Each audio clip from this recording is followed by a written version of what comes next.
Good evening and welcome to the Monday, June 5th, 2017 Board of Commissioners meeting.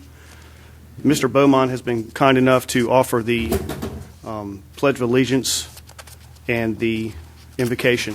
If you can all rise. Not necessarily in that order. Right.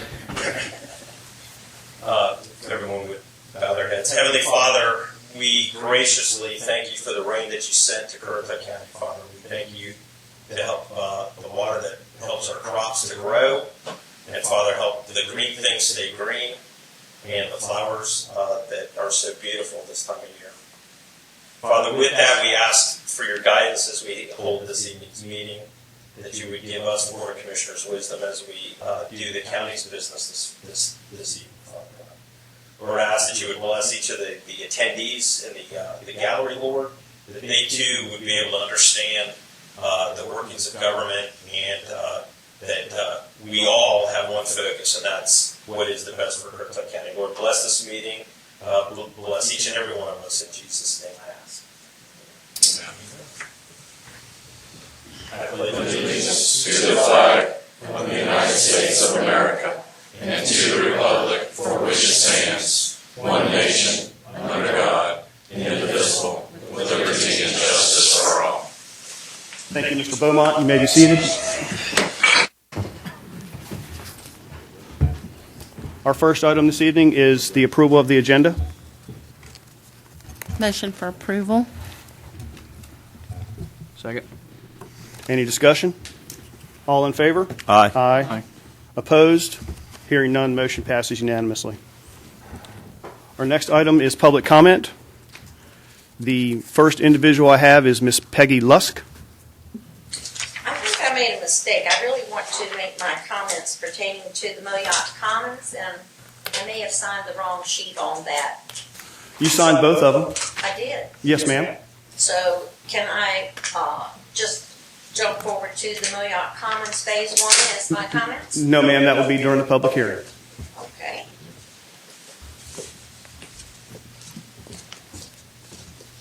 Well, sorry for any duplication, but I'm here tonight as a concerned citizen. I'm Peggy Lusk. I've lived in Moyock at 140 B Street for over 30 years, and have been watching the community change, which is to be expected since we are a portal into Currituck County.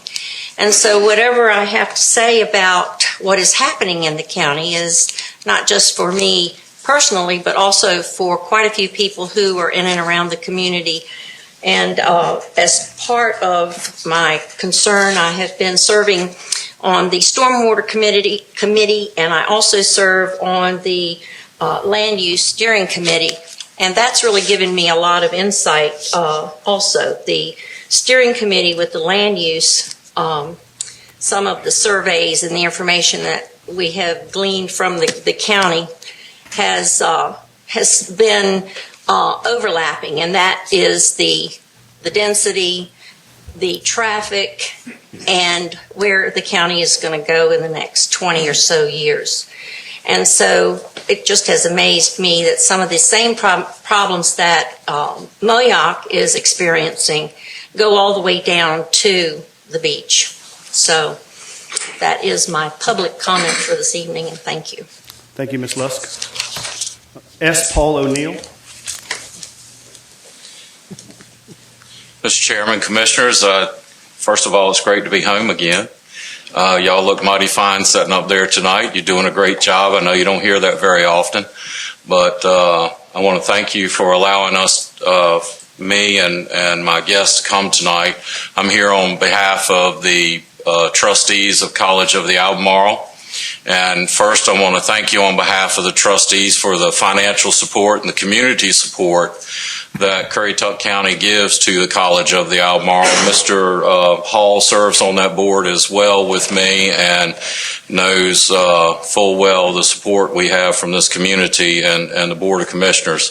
And if you go back a few years, having a community college facility in Currituck County was nothing more than a dream, a talking point, and a wish. And here we are today. The facility has grown and is doing quite well. And we're looking forward to future growth and expansion out there. And again, I want to thank y'all for your contributions as commissioners and as supporters of the college. But the reason I'm here tonight is to introduce our new president. As you know, in December, our former president left to go to Charlotte to take on a bigger opportunity. And at that time, we hired a professional firm to help us locate our next president, who is our 10th president. We had 55 applicants. We spent a lot of time going through those applicants and interviewing people, and I'm happy to say that we landed where we did. So tonight, what I want to do is introduce our new president to the Currituck County Board of Commissioners and to the community here in Currituck County. I'm not going to give a background on him because I say Nevada and he says Nevada. So I'll let him introduce himself, and thank you again for allowing us to come tonight.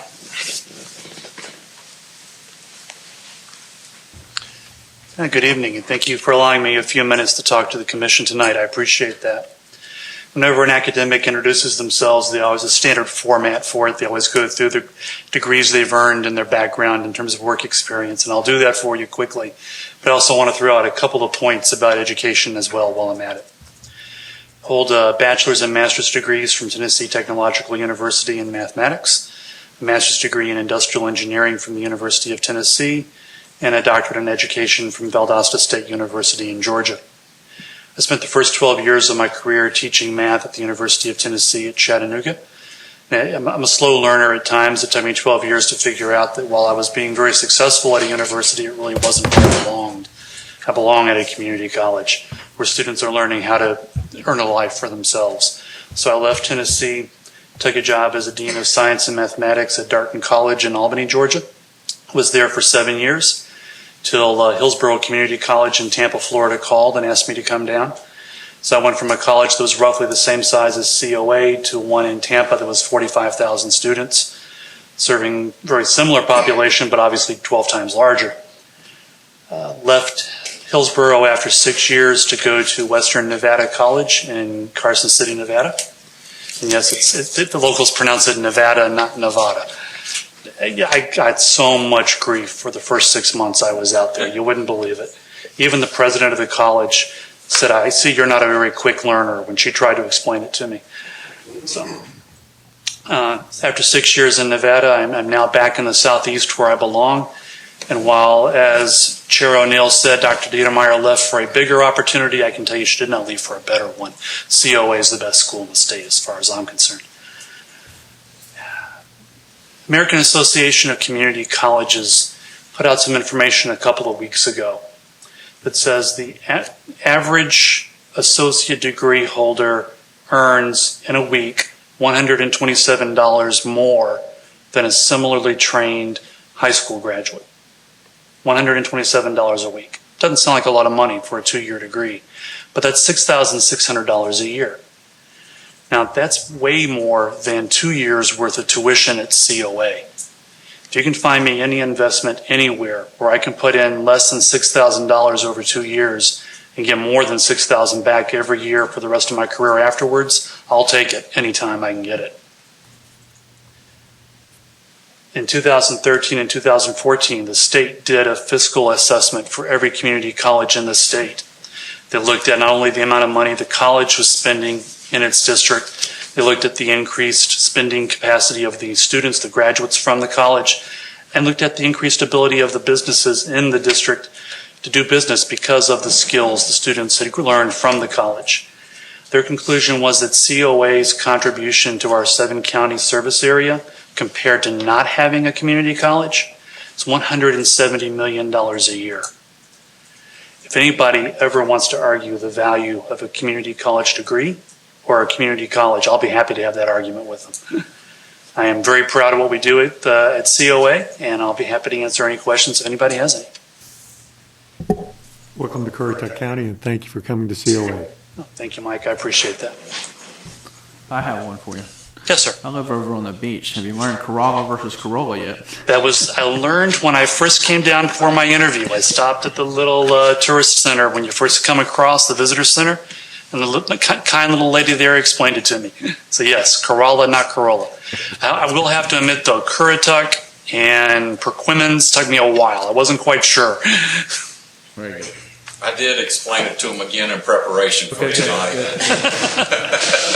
I will comment that COA has come a long ways in the city campus since I attended way back in the day, and I'm glad to hear that the technical vocational side of it is going to be have some changes. I think that's going to benefit our area and community and our students again, and I'm just happy to see those changes coming. Excellent. I agree with you. If I can, for the record, can you give us your full name?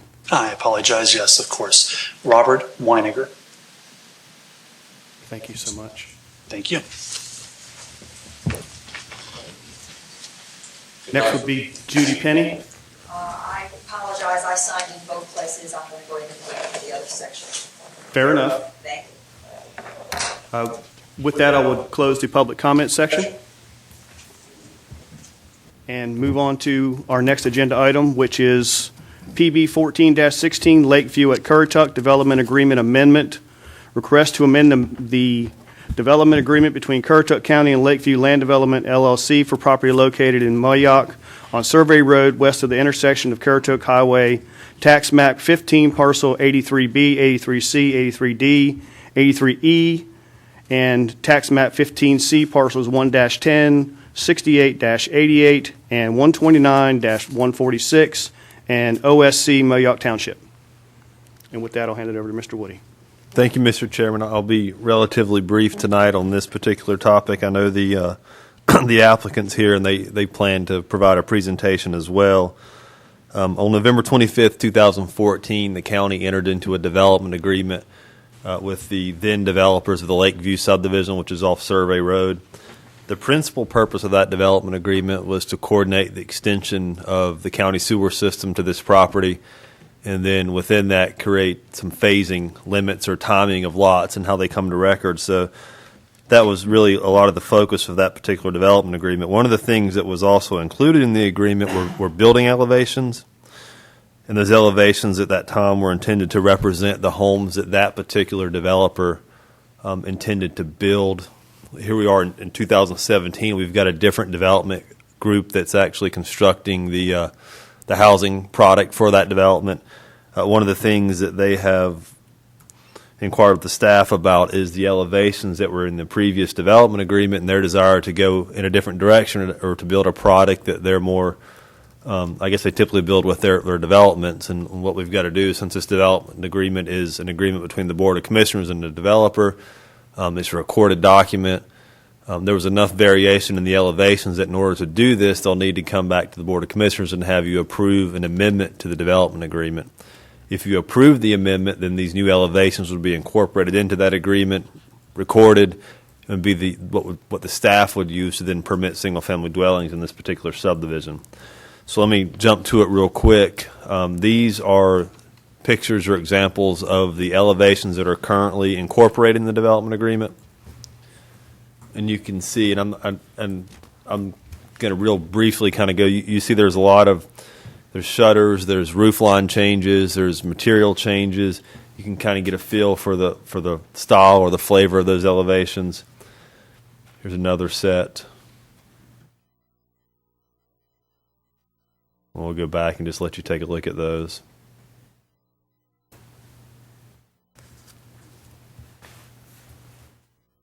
What the developer is proposing to incorporate into the development agreement for the current development, which is Ryan Holmes, are the series of pictures that I'm going to go through and show you. Now, I want to note that, and they'll tell you this probably, but the reason that they submitted this is, in their opinion, they want to have more flexibility to build two-story building elevations, and they think their building elevations are more or less outdated than the 2014 elevations, and they also said the 2014 elevations are proprietary to the builder that was in place at that time. So again, they're trying to provide elevations that they feel are more modern and more associated with their building company. So we'll go through these. And again, you can see the height's a little more prominent in terms of those being 2-story. And some of that may be because, and I'm just speculating, but the lot widths in this particular development are about 60 feet wide, so you don't have necessarily a lot of lot width to spread out more of a typical ranch-style type house.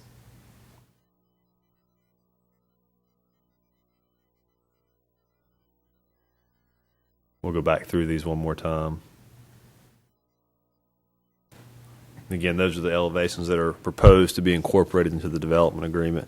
The Planning Board did discuss this amendment at their May 2017 meeting, and during that meeting, the Planning Board ended up recommending approval of the new elevations. Their opinion was that the previous elevations are similar to the new elevations. There wasn't substantial change. And they did recommend this move forward to the Board of Commissioners. And TRC also, there's no substantial changes to the technical elements of this request. Everything pretty much remains the same. So the TRC also recommends approval of the modified development agreement. And with that, I can answer any questions now or after the applicant makes their presentation. If I can, Mr. Woody, can you bring back up the original elevations? There's the original. Thank you.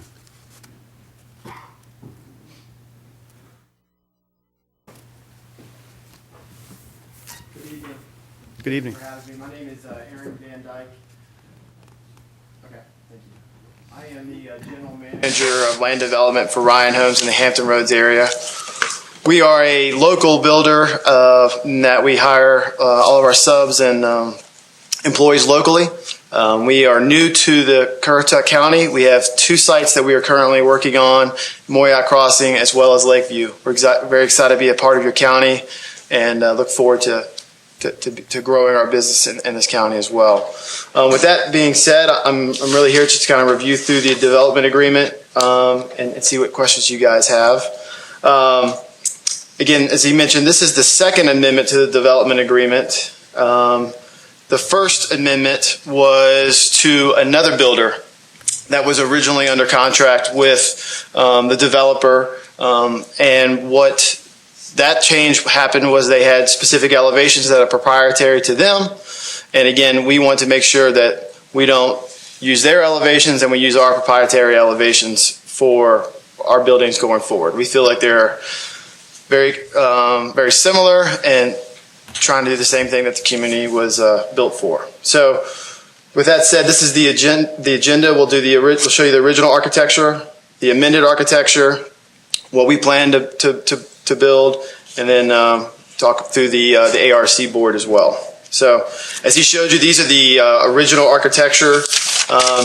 Beautiful homes, certainly a little outdated to today's market. You'll see things like one bedroom upstairs, swooping dovetail roofs. Beautiful architecture, but not what our current customers are telling us they want to see in the market.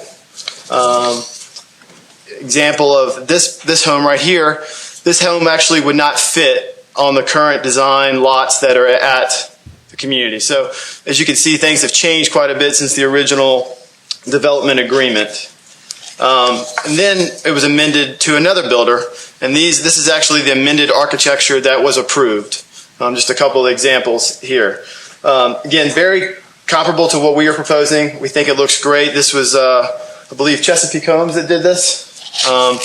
Unfortunately, Chesapeake Homes, fortunately for us, did not move forward with their agreement, and now we want to put our elevations in. So again, these elevations that were shown are proprietary to Chesapeake Homes. Moving forward, you'll see these are the elevations that we would like to get approved. Go back, just let you take another look at those. On top of that, we are also going to have an architecture review committee. We will submit an application on each house to the developer and the architectural review committee. That board will govern our architectural standards. Basically, make sure that what we say we're going to do is being done in the field, and that you, the commission, as well as the inspectors and everybody in the county know that what we are presenting and what is amended is going to be built in the field. The developer and the homeowners association would appoint various members to it, and we would follow a declaration of covenants, conditions, and restrictions. We have made some specific improvements to that architectural review. We are doing a square foot minimum of 1,800 square feet on a two-level home, 1,600 square feet on a one-level ranch home. Each home will have a covered front porch and stoop, and then we will have the garage opening width will not exceed more than 60% of the total home's width. So we feel that these are above market standards that we want to hold ourselves to. We want to make sure we do a quality community out here at Lakeview. This is going to be one of our first opportunities to build in Currituck, and we want to make sure we show you what we're capable of doing. And we think that the Architectural Review Committee would do that as well.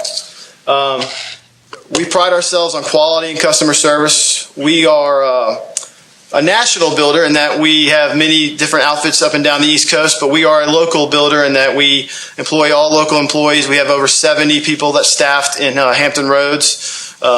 We also use local contractors that will be from North Carolina as well as from Virginia. We are currently the #1 builder in Hampton Roads, and we are doing, again, Lakeview as well as Moyock Crossing, which we're both coming out of the ground right now and hope to have our models open late this summer. So with that being said, I'm here to answer any questions you guys have, and let me know.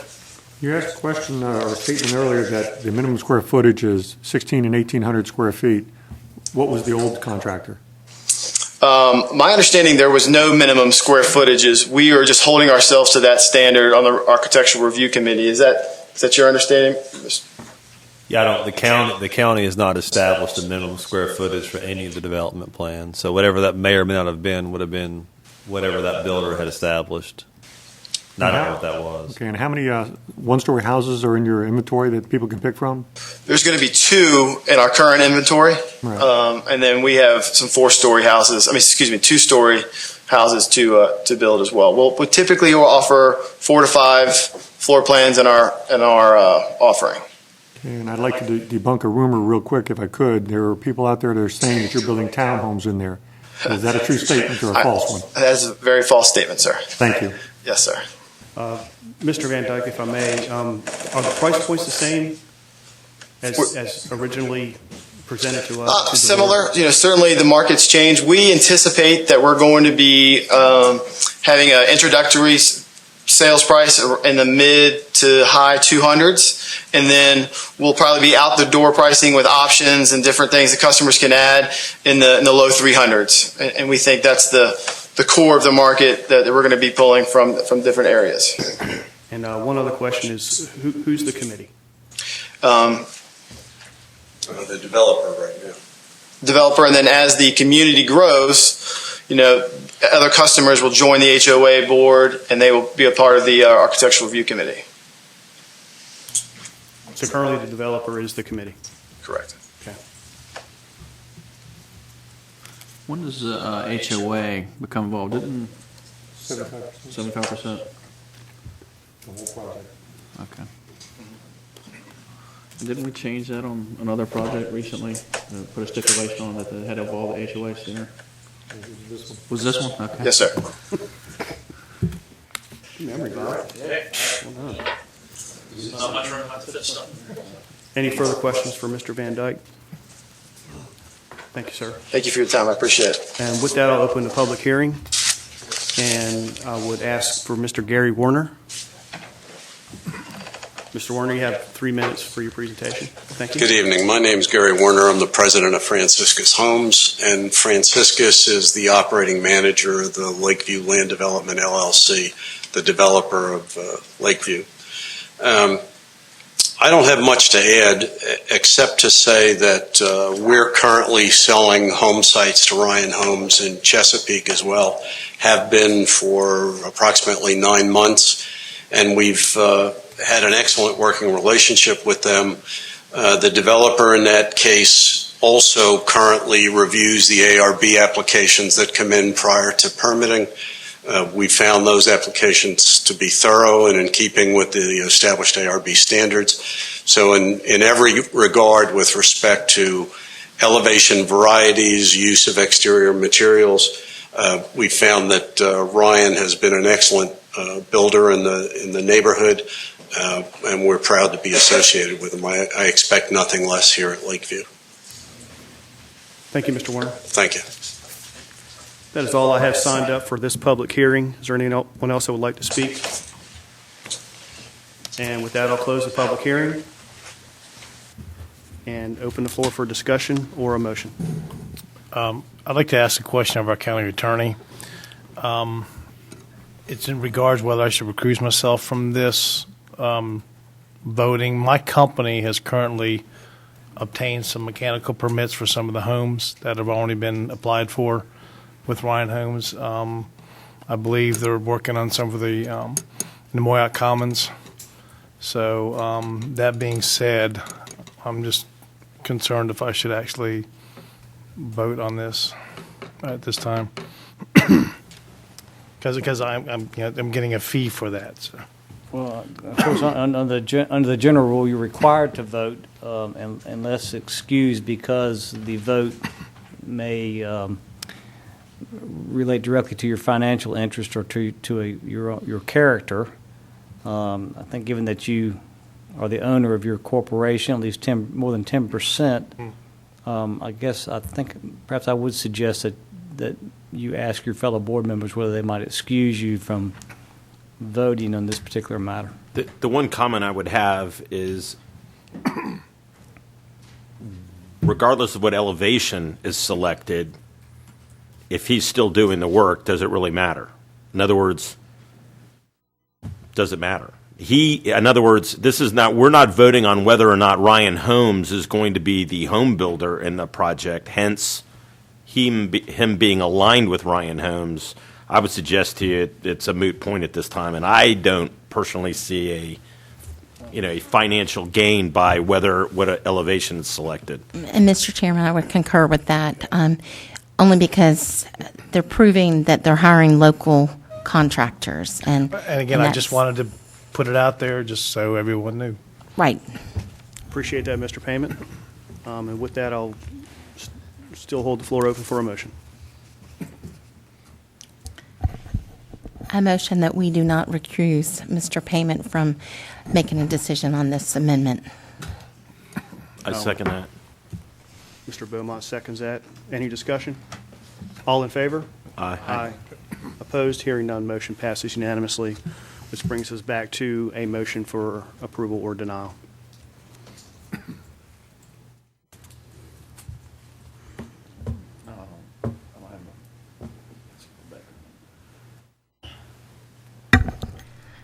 I make a motion that we approve PB 1416 Lakeview at Currituck Development Agreement Amendment. So moved. Second? I second it. Any discussion? All in favor? Aye. Aye. Opposed? Hearing none, motion passes unanimously. Thank you, gentlemen. Moving on to PB 13-12, Moyock Commons Phase 1, request for a preliminary plat use permit for a 55-lot residential subdivision located on the westerly terminus of Moyock Commons Drive behind the Food Lobby Shopping Center, tax map 15, parcel 79, Moyock Township. With that, I'll hand it over. Are you the only one speaking?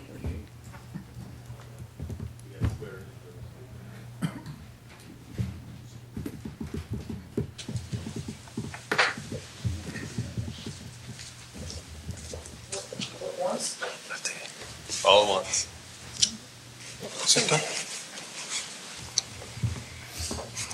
Sure. Okay. Please raise your right hand. Right. Do you swear to tell the truth, the whole truth, and nothing but the truth, so help you God? Do. I do. Thank you. And with that, I'll hand it over to Mr. Woody. Thank you, Mr. Chairman. This is another subdivision that the board has previously seen on multiple occasions. This is the Moyock Commons subdivision. It's a 55-acre tract of land that's adjacent to the Moyock Commons Shopping Center. You can see the parcel is highlighted in blue on the aerial photograph. Currently, it's zoned conditional district, single-family mainland. This conditional zoning approval was granted on March 17th of 2014. I'll note the subdivision request that you see tonight is substantially consistent with that zoning approval given in 2014. Land use plan designates this area as full service, as well as the Moyock Small Area Plan also designates it as full service. And so this is a layout of the subdivision, which I know is difficult to see on the screen, but and actually we've already had a public hearing on this particular request once, and that was conducted in March 20th of 2017. So we had the initial public hearing on this, and at that time the board tabled this item until and at such time a drainage report and study was done for the Moyock Commons Service District. So Moyock Commons Service District is a stormwater district or a drainage district that was established in which the property owners are taxed or levied a tax, which they then use to make improvements or try to deal with some of the drainage issues that affects the broader area. This particular tract of land is included or part of the service district. That plan was completed, and what that plan primarily did is the district hired an engineer to come in and essentially put together a capital improvements plan. So what they have at this point is they have a methodology or a process by which that district is going to go out and start to make improvements that overall will help the drainage impacts that they're seeing in this area. That'll have to be funded, prioritized, and it'll probably take several years to accomplish those. That drainage report was completed. It was presented to the planning board. You can see the planning board minutes in our agenda package, and they had some questions about it, but generally that was more of just a kind of a presentation to the planning board about the study for the drainage district. The TRC, the Technical Review Committee, then assessed the findings in that drainage study, which again is basically a capital improvements plan, and also looked at this particular subdivision as it relates to our Unified Development Ordinance. And the Technical Review Committee did find that this subdivision is still consistent and meets the standards of the UDO. So in that respect, the TRC recommendation remains for approval with conditions, and again, that's based on just applying the technical requirements of the UDO to this particular subdivision plan. So that's kind of where we left it and how we've come back to where we are tonight. I do want to hit a couple of things real quickly again. I'm not going to go through all the details that we went through last time, but there are a couple of conditions of approval that I want to make sure also are covered tonight. They were covered at the last meeting. One thing is that there's a couple of pockets of wetlands on this property, and those will need to be delineated prior to any kind of construction activities beginning. If those wetlands are not able to be filled, they're very small, and they're most likely covered by what's called a nationwide permit, which allows the property owner to fill small, kind of disconnected wetlands. But if those were, for some reason, if that nationwide permit were not issued, that would have an impact on the subdivision layout. So staff's recommending a condition that those wetland areas, which would have to happen anyways, but the wetland areas must be approved, in this case, to be filled under the nationwide permit before the project can move forward to construction plan approval or review. The other thing that I want to make sure is included in in any condition of approval is Moyock Commons Drive right now, which is the roadway that comes out from Currituck Highway, goes adjacent to the food line, then runs back and stubs into this property. That'll become should this property be approved for development, that would become the primary access. That is currently not an NCDOT street and does not meet NCDOT design and construction standards. What that means is prior to any development of this property, that street must be brought up to NCDOT design and construction standards. And so that needs to be a condition of any approval, that before the construction of the subdivision occurs, we must have, before any platting of the subdivision occurs, we must have that street brought up to standard, because that will be the only access. Now, Moyock Commons Drive is a publicly dedicated street, so I think the developer will have the legal right to make those improvements. It's just something that needs to be done before the subdivision can be brought to record. And other than that, most of the other conditions that we're recommending be incorporated into this approval are from the conditional zoning request. And with that, I can answer any questions the board has now or after any of the public hearing comments. Mr. Woody, if I may, does the developer need to gain permission from the owner of this property to make improvements on the road, on the entry road? I don't think he does as a publicly dedicated right-of-way. I think by being a public street, he has the ability to go in there and do that. Unless the county attorney feels otherwise, I think he has the ability to do that. I think the question is that the county, the staff wants to make sure that the developer is in fact the one that's going to bear that cost to do it. We want to make sure that the wear and tear doesn't fall into the association, whoever owns that street at the current time. So would that be initial cost and maintenance, or does DOT then take it over? I think the goal needs to be that DOT takes it over. And once this, so the board knows, about 15 years ago, DOT actually came out and did an assessment of this road, and they gave the then developer a punch list of items that could have been done. So I think there was an opportunity many years ago to have the DOT assume this street. I would hope that would be the direction that the owner and the developer would go in the future on this project, was try to get DOT to assume maintenance of it. One other question, if I may. The volume of traffic coming on this road, has that been looked at or assessed at all? It hasn't. The county doesn't have a requirement or a trigger for a traffic impact analysis. This subdivision was sent to the NCDOT for their review and comment. I don't believe they made any comment on this, so I have to assume the DOT doesn't have an issue with it. As a 55-lot subdivision, it's not that high of a traffic generator, so I don't know that the subdivision in and of itself would require the traffic study. When it's mixed with the commercial traffic, maybe there's something to look at, but it is a signalized intersection, so it's not a bad access to get in and out of. And this is the only access, correct? This is the only access currently. One of the original plans or the original concept was to also include the 2 additional tracts of land that are adjacent to this. If and at such time as those 2 tracts are ever included, you would probably see a connection to the Quail Run subdivision. And of course, there's a stub street that exists, or there would be a stub street that would exist also to the farm that's adjacent to this in the future. But currently, as this 55-lot kind of phase 1 subdivision, the only access is going to be Moyock Commons Drive. Okay. Mr. Woody, when I was reading through there, I saw a concern with the fire marshal about the fire flows. It looked like in there that he was still waiting to get if the fire flows were adequate for this development. Unless I missed it, I didn't see in there whether that was achieved or not. It was. That was an original TRC comment. So the first round of review, that was a comment, and then the design professional subsequently has addressed that. So they will have adequate fire flows. Okay. Going back to the roads, if I could, to improve this road, does the developer already own the right to tell the property owners that abut this that he's going to be taking part of their property? I don't think he's taking part of their property. He's just having to take a public right-of-way and improve it to a certain standard.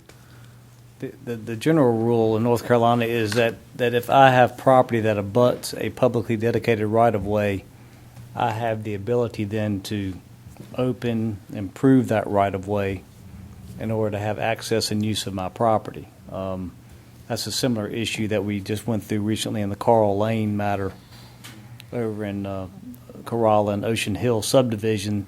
There is that Carl Lane stub off of Highway 12, and the issue there was the ability of the adjacent property owner to access and use that Carl Lane stub to come out on NC-12, which he would have the right under North Carolina law to do that. The issue, though, with regard to the county and its regulations, as you may recall, is that the right-of-way usable width is not sufficient because of wetland issues, and so that's why he's been unable to get a commercial use permit to allow for commercial use of the property, or at least access of the property by way of Carl Lane. But it's the same kind of issue, the ability of a property owner abutting a publicly dedicated right-of-way to have full use and access and benefit of that right-of-way. And he bears all cost. Well, I suspect that he would. I mean, I can't imagine unless the person on whose land the right-of-way is located wants to be generous and provide. Yeah, I don't know finance. I don't know what the final contractual relationship will be between this developer and the the association of owners of the Moyock Commons publicly dedicated right-of-way, but what I'm saying, the county planning department's expectation is before we record a lot, we want that road to be up to standard. How those parties get to that agreement, really between them, the work needs to be done. Okay, thank you. Mr. Woody, I have a question. So one of the concerns brought up last time was that traffic would be shooting through the food line parking lot, basically.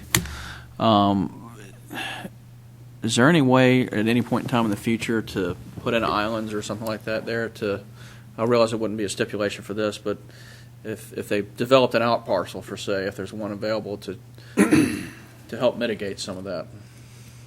Yeah, there's traffic calming options that exist. The challenge that the board has with tonight is you're not going to have the ability to require off-site improvements, so you can't really condition that to this approval.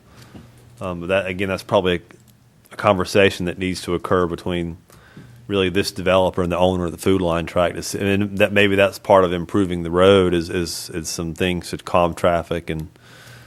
But no, as a board, I don't think you have the authority to require any of that in this particular application. Okay. Any further questions? If I may, if the developer could come up. If you would state your name for the record. Good evening. My name is Stuart Bonnell. I'm here to answer any questions if you have any. That's all you got? That's it. I'm here. I'm available. Any questions for Mr. Bonnell? Mr. Bonnell, the issue with the traffic has come up for as long as I've been on the board on this piece of property. And has the developer discussed or engaged in any conversations with the property owners of Moyock Commons Drive in bringing that up to NCDOT standards? Not that I'm aware of. I don't know the conversations that the developer has had with that property owner, but our tasking would be to meet with NCDOT and determine what needs to be improved with the road, and then provide the improvement plan as required by NCDOT so that it could be accepted into state maintenance. Are you aware if any of that conversation has been had? I'm not personally aware of any of that. Have you ventured into to see what the requirements would be? To my knowledge, that has not taken place as of this date. Okay, thank you.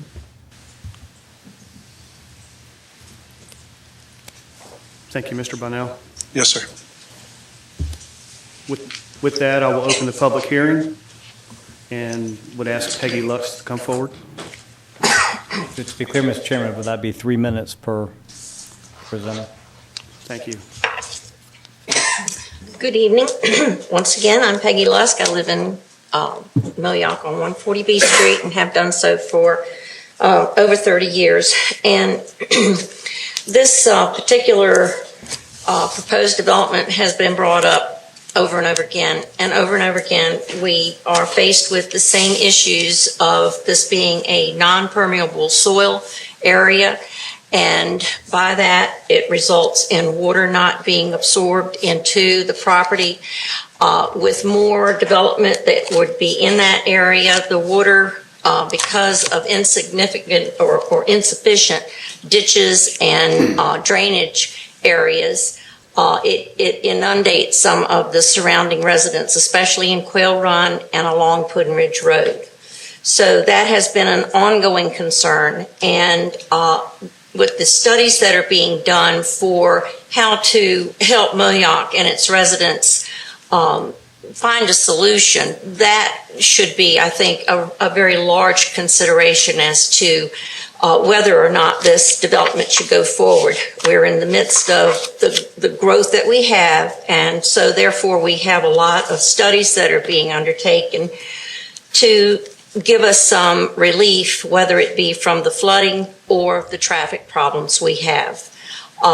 It's my understanding that the other two tracts of land that are adjacent to where the 55 homes would be is still not anything that could be considered a possibility for a cut through or roads going through there. I just feel like that this particular project is not going to be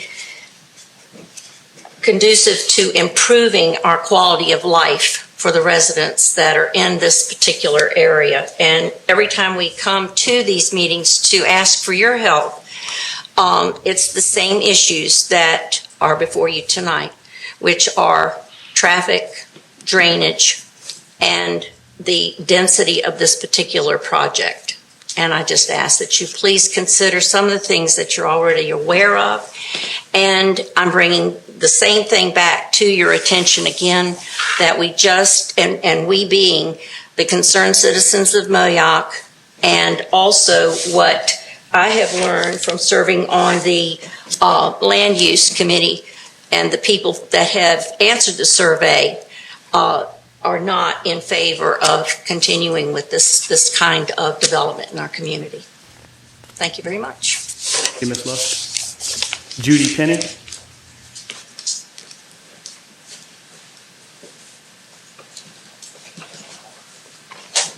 Judy Penny, 222 Puddin Ridge Road in Moyock. I'm just going to speak briefly as to the traffic. Again, I walk every day, and even if you make that road a dedicated road and bring it up to NCDOT standards, you're still going to have people cutting through, coming out where there are it's not a signaled traffic on Currituck Highway. And there's going to be accidents, there's going to be fatalities, something's going to happen when somebody's going to cut through there and try to get through, and that's not the road that we're talking about.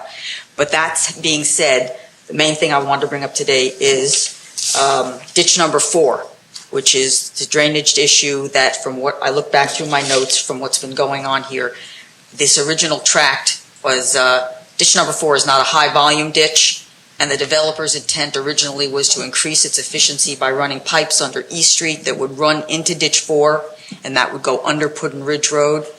The 55 houses then that would be with their, whatever those ponds are called, my question is as to the easements. I live on Puddin Ridge Road, ditch number 5, which is the largest capacity ditch in the area, and I had water under my house and in my garage for the first time with Hurricane Matthew. I know that was unusual, but everybody needs easements, and I had written down something that I wondered, are the easements further down through Puddin Ridge Road, if the culverts are increased underneath for this 55 house development?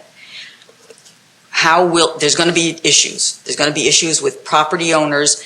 Does the county or the property owners then give access when whatever ends up draining out of this 55 house development go further down past ditch number 4? If the engineering shows that the drainage is okay for this 55 houses, who then, when it goes underneath, and again, there are going to be issues, what happens down the line? Is the county the one that's going to be in charge of it, or the property owners are going to be the ones in charge of it, letting somebody on the site to accommodate how far down? Because ditch number 4 right now is about this big. It's very, very small. It doesn't do much of anything. And for it to accommodate this development, it's going to have to be major overhaul. But from what I understand, that's only basically to get it under Puddin Ridge Road. Once you go past there, it has to feed out into whatever the Northwest River or whatever goes further down. I want to know if the county, if the commissioners are aware of, or somebody's aware of, who then would give access to that and who would be responsible for it. Let's say there's a tree falls or something further down the road falls into it. How does that, when that drains poorly then, who then is going to be the one in charge? The county or the private property owners? Because I run into that with knowing that in my ditch, I'm the one that has to take care of it to a certain extent. So I just wanted to know if further down for ditch number 4, if it is increased to accommodate this and potentially more, who's going to be the one that people are going to call about it? Thank you. Thank you, Ms. Penny. That's all I have signed up for the public hearing. Is there anyone else who would like to speak to this issue? With that, I'll close the public hearing. Mr. Woody, if I can ask a question to Mrs. Penny's concern, are you able to speak to that? I don't know that I can answer that. If it's an off-site ditch, it's not going to be the direct responsibility of this developer. Now, perhaps it's something that's, the stormwater district may be able to manage. It may even be one of the capital projects that's been identified in that plan. So, but I can't specifically say how to answer her question. I don't have the knowledge. Thanks for nothing. Excuse me, if I can ask one more question. The pond that's directly behind the houses, behind the food line, what is the purpose of that pond? Behind the food line? Yes. Not on this development property, on the food line property. You're asking. Waste, isn't it? Yeah, it's a little narrow pond back there.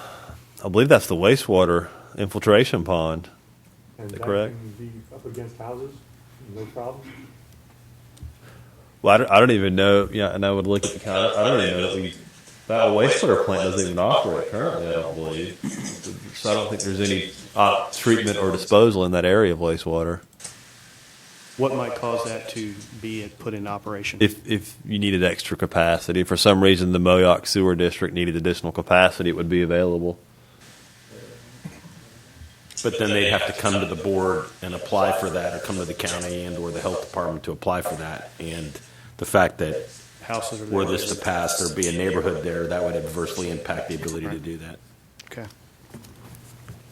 I would Can think. I just state that that is more of a runoff water holding pond that overflows consistently with not only named storms, but with heavy rainfall. And it's not well maintained at all. And for now, it overflows into the surrounding field area. Thank you. Mr. Woody, would this development have any access to, what is that, B Street there? Would there any traffic flow through there, or could they, to possibly get to this development? And impact the type of travel that goes down that dirt road down there? That they could, because there's a gridded street network. They probably shouldn't. That road's not up to standard currently. Well, I mean, shouldn't, but they could, so they could impact a lot more traffic down that road then. One thing the board could do is you could limit some sort of use or access to B Street or whatever. I think it's B. It moves to E Street. Or did I say it wrong? I'm sorry. But no, you have the ability through the use permit process to add conditions to any kind of approval if you decide to approve it. And I guess I got one question. I'm not sure if we can ask our county engineer or not, but I know he's been involved with a lot of maybe you know this, Mr. Woody, that there's been a lot of concerns with that area with the flooding. I mean, I personally walked that area too, back in some of the homes back there. I'm not so sure that we have a good control of the drainage right now. And if this is going to just add more concerns with what we're trying to accomplish already. I would recommend to the board that you direct that question to one of the two engineers that are here tonight who've studied the issue. Oh, do we have to swear them in first to You comment have to that? swear or them if in, yeah. One of them. Yes, you. Okay, yeah, I mean, I'd like to get some feedback if I could then.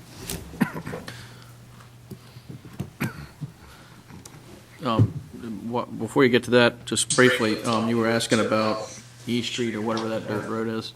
Can we stipulate a gate or something there? I know in a neighborhood I used to live in, we had a gate between two neighborhoods. Absolutely. I mean, you may want the connectivity just in terms of emergency. Right, yeah, fire personnel had a key, but we didn't as neighbors. Like regular use of that outside of emergencies. Absolutely. Mr. Woody, is there a stub out there currently on the plans? There is. Yeah, our ordinance actually requires a lot of these stubs are probably in here because we require the stubs, which is a good thing. In this case, I can see E Street really may not be an appropriate street for this traffic. Mr. Weatherly, if you could come forward to be sworn in. Swear me in. Let me just hold it. Yeah. Do you swear to tell the truth, the whole truth, and nothing but the truth, so help you God? I do. Thank you. Thank you, Mr. Well, I guess you heard my concerns, and I didn't know if you had some feedback on that, because I know we're fighting a never-ending battle right now up there. So, yeah, concerns about food line and outlets and what are those ponds back there? Correct, and the current drainage we have, and I know they've got ponds in here, but I know that soil, I've walked it, it is, even the other two lots. Are you Don't drain looking well at the as map it I'm is. looking at? Not just me. Yeah, okay, there it is. Yeah. So if you could see right behind food line, there's an L-shaped. That is a stormwater pond. And then just below that is a wastewater pond, a little bit lower, Ben, right there. That's a wastewater pond. Then as you go to the right, there's another stormwater pond. Keep going. There, and then keep going to the right. That's wastewater. You have wastewater, stormwater, wastewater, stormwater. The wastewater plant was decommissioned when we built the new one, but it can be put back into service.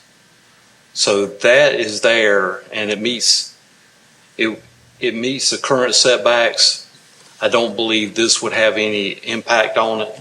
So our intention, if we did have any issues with the Moyock Regional, is to have that available to put back in service. And I don't see why we can't.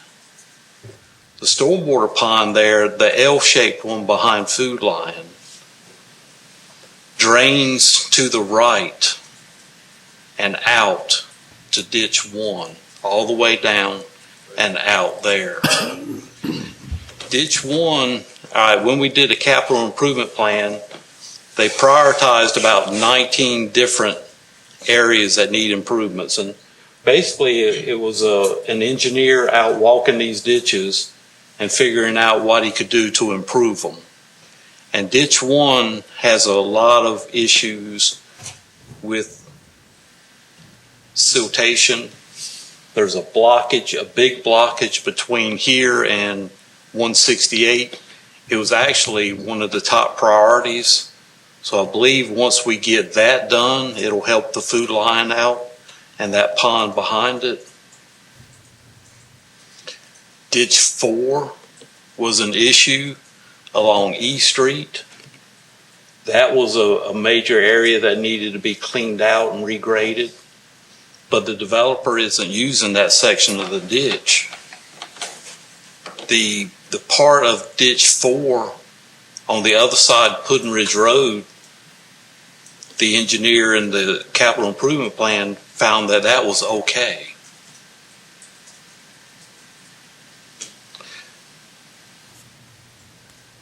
So we're helping with ditch 4. Ditch 5 to the bottom of this development, to the south, I guess, was also a major area, that ditch. So that ditch was recommended as one of the top 5. Ditch 4 was one of the top 5, and ditch 1, where the food line drains out of. We have some money in the savings account with the district. I put together a bid package.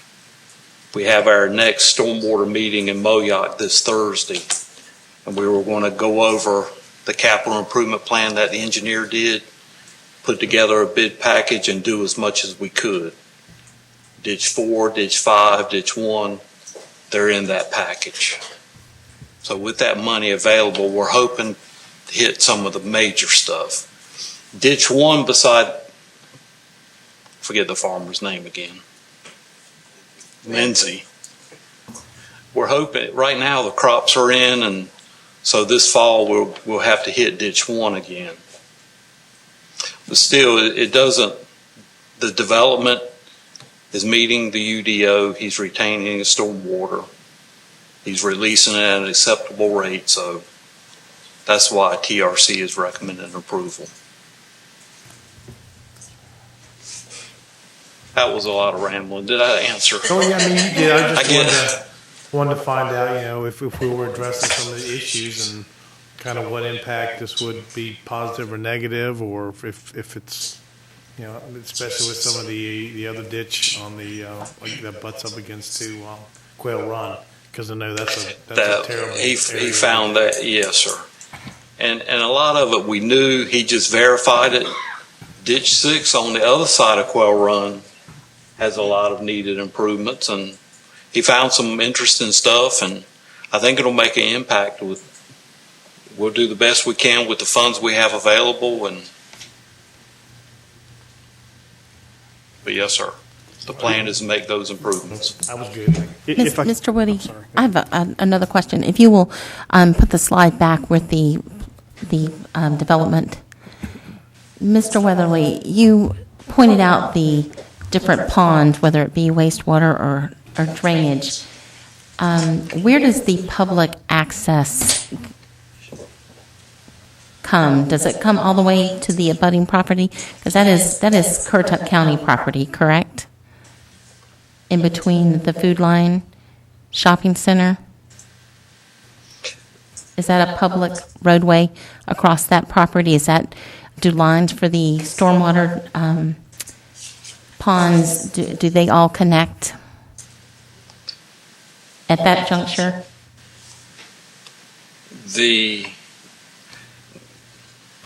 I don't know who owns the part where the wastewater plant sits on. Is that county-owned property? Or I don't believe it is. I don't think we know that. I think we have a lease for the wastewater system. The ponds would be part of the development. So the stormwater ponds, the waste, like the two to the right, the access to it is right off of that bulb cul-de-sac. There's a little dirt road that you can drive into it. And then the one behind Food Line, you come in along Moyock Commons Drive to get to it. If I can, a couple questions. The wastewater treatment facility or the pond, if we approve this development, we wouldn't be able to approve future wastewater treatment there. Is that correct? No, we wouldn't be able to expand it, or that's not a concern of mine. It's not a good site for wastewater. We've already looked at that at one point. So that's not a good site for wastewater expansion. We could reactivate to the limits of the current permit. Right. We just couldn't expand it. There's a 40,000 gallon a day permit there that could be reactivated. Even if we put in the development. Is that correct? Yes. Okay, just clarity. One other point for clarity, the improvements we're making on the ditches aren't related to this project. Is that correct? Or No, the purpose of the study was not instigated by this development. Okay. We knew we needed to do that. Okay. Thank you. Thank you for your time. I have a question, not necessarily for you, but we don't have any kind of a stormwater impact fee or anything like that to developers, do we? Is that something that we could look at for future use? All these developments keep coming in, and we keep hearing about the ditches, and we keep hearing about not having enough money to clean the ditches, and all these developments are impacting our ditches. I don't think we could do a stormwater impact fee to developers. Limitations, local government has, especially counties, have limitations on impact fees that can be assessed like that. I thought the General Assembly right now is looking at getting rid of all impact fees. Oh, wow. Okay. One method that we have utilized, of course, is the creation of service districts. Right. And, of course, you can use any revenue of the county for a service district, but the typical method of financing the activity within the district has been a tax on property that has benefited. This 25-acre site is in that district and is paying that tax. Okay. I'll add something about that question. That's a good question, but just keep in mind, for perspective, that most of the new development, while they don't pay a stormwater impact fee, they're having to install significant stormwater infrastructure to manage, in Currituck County, basically 6-inch rain events. So practically, it's probably a lot of the older developments that didn't manage their stormwater that may arguably have more impact on the bigger picture than some of the newer developments do, especially the ones that are permitted in the past 5 years under this new stormwater ordinance, which I would say is one of the more rigorous ordinances in North Carolina. Okay. Thank you, Ben. One more. Mr. Weatherly. these 55 houses, all right, when they start adding to the stormwater, and they have to retain on-site before it can be released, then once they're built, they should actually add to the income for the stormwater district. Is that correct? The property value will go up. Yeah. So we'll be getting more to help try to fix these ditches. Yes. Thank you. Yes. Any further questions or discussion? With that, I will open the floor for a motion.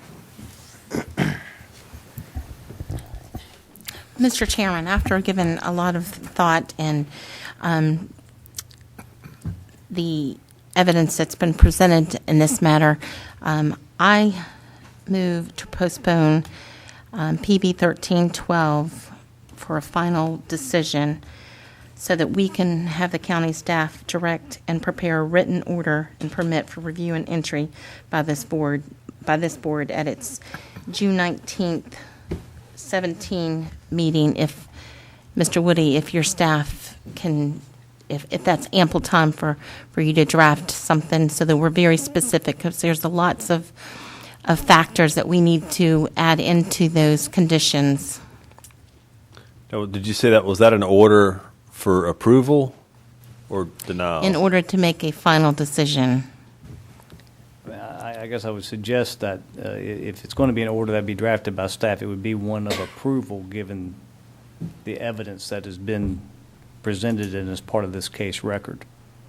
But understand that the board, that your motion, you would like the board at least have the written findings, conclusions, and conditions before you, as you actually enter and act upon it. Okay. If that's correct, I mean. Yes.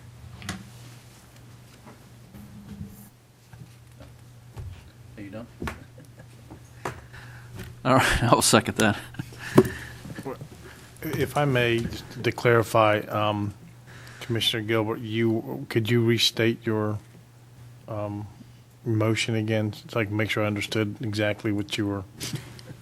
Based on the evidence presented in this matter for PB 1312, I move to postpone a final decision until we can have the staff draft specific and prepare a written order and permit for review.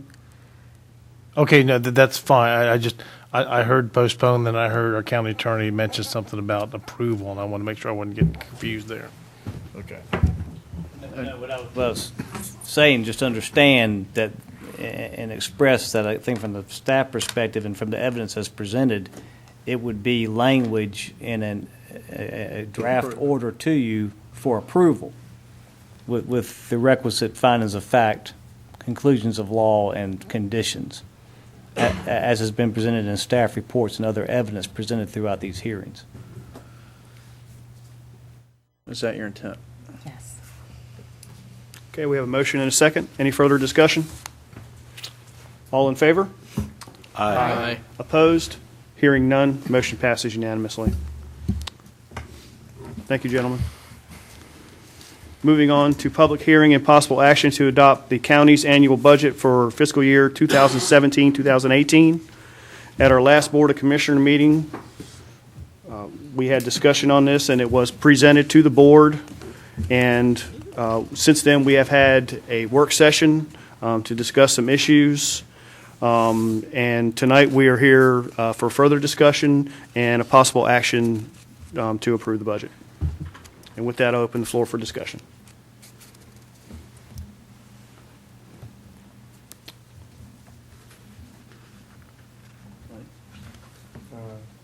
Mr. Chairman? I still have concerns about the building at Whalehead, where we're approving money, but we have no final decision of what we're going to do with all of the boats or what we exactly want it to be or to finish out with. I guess that's one of my concerns in this budget. Okay. As I understand it, this is an allocation for funding to build this facility. All of the final drawings and applications and approvals have to come before this board before it is finalized. So this is basically a placeholder for those funds. but we have over 20 boats, and we're only putting, I think, 7 inside of the building, possibly. That's correct, and we're going to, I don't want to say dispose of, but we're going to sell or donate the other remaining boats. If I The can. intent was to, 6 of the boats have been restored, is to display for public viewing the 6 boats. But the remaining 20-plus boats still need to be stored and protected and will be integrated into this facility, is the intention right now, unless the board, when we bring you back a building and you start seeing the size and scope of the building, unless, we get different direction, that's the intent of this building. In addition to having public bathrooms and perhaps some demonstration community meeting space in it. But you are correct, it's a budget figure. There is a committee working on the designs. They will need to bring that back with the plan of operation to this board for your approval before we can go forward and spend any of those funds or undertake any project. It will require action by this board. So the intent is to have the building be able to house all 26 boats? Is it going to be that large? That is correct. And Well, with only 6 needing to be, 6 of them will need to have adequate floor space to be able to display. The other ones can be stacked and stored in a different fashion, so it's not as much space as you really think about, because they're just trying to preserve those, protect them. Right. The only 6 of them is where they're going to need, to have the ability to walk around, but the others can be racked and stored in different fashions to save as much space as possible. Or the board can decide that some number of those would be handled in some different fashion. the intent is to, I guess, do the on-site, if we picked one that has to still be restored, would that be done on-site also? The 6 that are being requested to be displayed have already been restored. The Whalehead Trust already restored those boats. Say we decide one more, would we have facility space based on just the thought? If the board wanted to display more, then the building would need to be able to accommodate displaying that boat, yes. But there's no intention to restore boats at this facility, correct? No, they discussed having a small demonstration area where perhaps an artisan could show how different pieces were done, but not a working facility to the extent that you could restore on site, no. Yeah, have an old Juniper, show them how you pack the joints like we used to back in the day. When you were a young man? Right. Before engines, right, okay.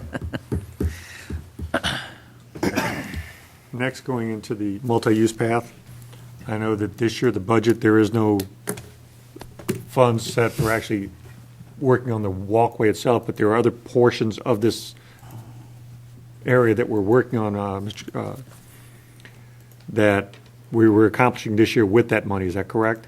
That's correct. We have been, over the years, systematically pursuing the capital projects that were identified in a community plan called Connecting Corolla. The multi-use path was a major part of that, but it wasn't the only part of that. And so in this particular year, there's funds to continue the effort to meeting the recommended improvements under the Connecting Corolla, with still a view to and still a goal of completing the multi-use path. But as we discussed it on the budget work sessions, there's some access issues and restrictions for us right now that we have to work through before we can move forward with actually putting additional sidewalk on the ground. So we will be focusing on some additional community signage, an NC-12 beautification program, some additional connectivity between NC-12 and the beach. All these are recommendations that came out of the Community Connecting Corolla Plan. So as soon as those obstacles are addressed, then we're going to move forward with the bike path? Yes, sir. There's money in the long-term plan. There's funds in out years that continue to get put forward so that when that project is ready to pick back up and continue, there'll be funding available to do so. And possibly in the second year of this budget even? That is possible, yes. Great.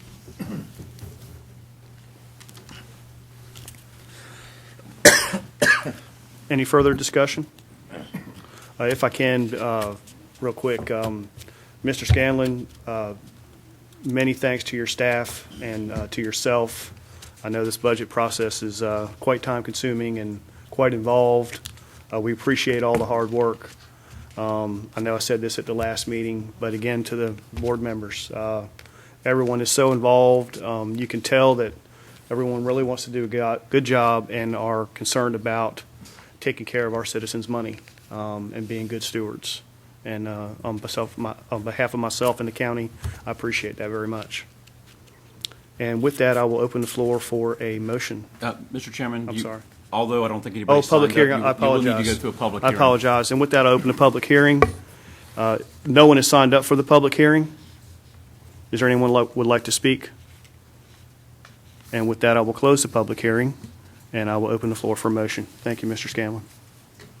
Mr. Chairman, I would ask that we continue this to June 19th, where all commissioners would be available for the meeting in order to have this vote.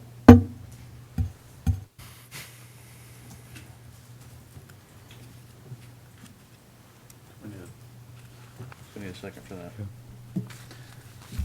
So you'd like for Ms. Etheridge to be here, Commissioner Etheridge to be here? It's a 2-year budget, it's $71 million, Okay. in case you may have input. All right, I'll second that.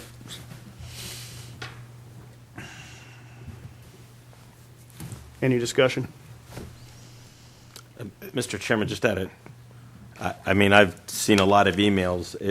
Do we have any reason to believe that Commissioner Etheridge has details that we've not been made aware of? Mr. Beaumont, we do not. I have had discussions with Ms. Etheridge, who unfortunately could not be here this evening. She did have some issues that were addressed at the work session, and she is comfortable with the budget at this point. I cannot speak on behalf of her, but that is my indication.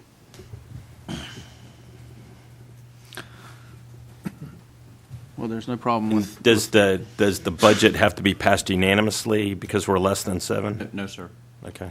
And do we have the time still, June 19th, as long as it's before July 1st? All you have to do is adopt it before July 1st.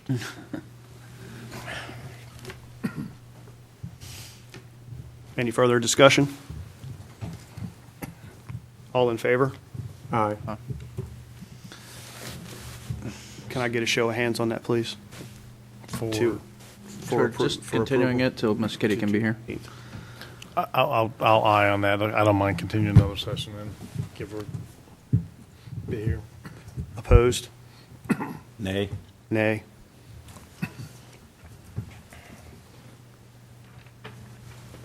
Mr. McCree, what do I do now? With the tie vote, the motion does not pass, and you may now consider another motion.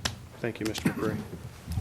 Mr. Chairman, I move for approval of the budget for as presented to the Board of Commissioners. I'll second that motion. Any further discussion or any discussion? All in favor? Aye. Aye. Opposed? No. We have 5 ayes and a no. Motion passes. Moving on to new business, board appointments. The Social Services Board reappointment for Margaret Etheridge is up, and by all accounts, and by Kathy Rom's recommendation, I would move to reappoint Margaret Etheridge for the Social Services Board reappointment. Do you want to do them all together or separately? Mr. Separate, Chairman? please. Okay. I'll second that. Any discussion? All in favor? Aye. Aye. Opposed? Hearing none, motion passes unanimously. The Ocean Sands Crown Point Watershed District Advisory Board. 3 terms are due to expire tomorrow. They are up for reappointment. Their names are Linda Garzinski, Al Marzetti, and Ed Pence. And I would move to reappoint these 3 individuals. I'll second that motion. Any discussion? Hearing none. All in favor? Aye. Opposed? Hearing none, motion passes unanimously. Mr. Chairman, I would like to take and reappoint Curtis Austin to the Wildlife Board. He has served already 1 term. This will be his 2nd term. He has been very active in the board, and I would like him to continue. That's the Game Commission. Excuse me, Game Commission. Sorry. I'll second that motion. Any discussion? All in favor? Aye. Opposed? Hearing none, motion passes unanimously. Are there any other board appointments? Hearing none, we'll move on to the consent agenda. Motion for approval? Second it. Any discussion? All in favor? Aye. Aye. Opposed? Hearing none, motion passes unanimously. Moving on to Commissioners' Report, Mr. Beaumont. It's good to be back. Good to have you back. That's all I got to say. Mr. Hall, Nothing at this time, sir. Mr. White. A couple weeks ago, I got to go down to the North Carolina Wildlife oceanographic study thing down there, and it was pretty cool. I'd say if you haven't been there, it's worth going. We went down with a school, Little Corolla Village School, and it was pretty interesting. And one of the things that they're working on, which we've talked briefly about, and as Dare County is dealing with, is beach nourishment. And so they're actually studying they said the negative effects of it. There weren't any positives apparently, but it was all negative. But they have a side-by-side comparison of an area that was done and was not done. And so in their long-term study, they're looking at basically what happens with beach nourishment. There's really no data at this point. They're just compiling data, I guess, over a series of years, obviously. So, but it was one interesting thing that came out of that they are taking a look at that. Obviously, it's something that's concerning to us since we're a coastal community. And they're open for tours, so the Beaumonts could just go down there. It's the size of our whole school, and do a tour down there, and take them a whole bunch. And it was neat though. They did a great class on land navigation and water navigation for the kids because they were studying that in school. So very neat facility. If you guys ever have a chance to go down there, go check it out. Thank you, Mr. White. Ms. Gilbert. I just want to remind everybody that this Friday night we have commencement ceremonies at Currituck High School. I want to congratulate those graduates and look forward to seeing them walk across the stage Friday night. And I know we have a couple of commissioners near and dear to their heart to be there at that ceremony. So I just want to remind everybody about commencement ceremonies and be present to see Bobby Hannock shed a few tears for sure. And they will flow. And they will flow. Yes. And celebrate responsibly. Those of you that are graduating, be sure to celebrate responsibly. Oh, I thought you were talking about me. Well, that too. You should know better. You should know better. Mr. Payment. I just want to send a congratulations out to one of our local business owners of the Weeping Radish, Yuli Benowitz.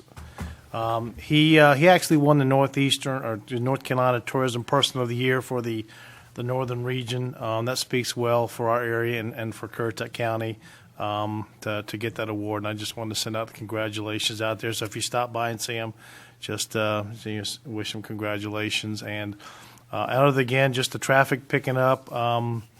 Any support you can give your local firefighters, and just be careful out there. Tourist season's here, hurricane season. I understand is going to be another busy season, so just be safe out there this summer season. That's it. Thank you, Mr. Payment.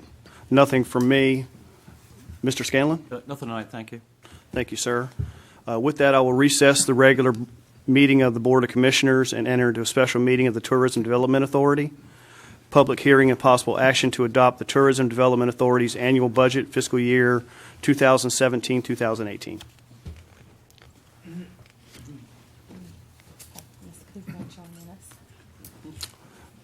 Ms. Kugler, how are you this evening? How are you this evening? Tourist season does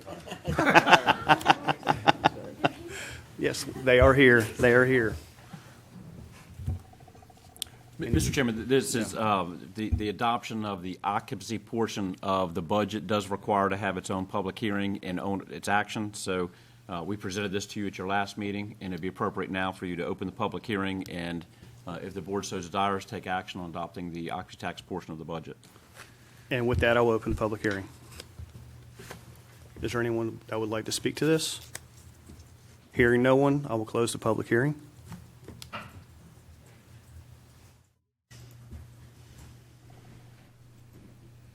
And open the floor for a motion.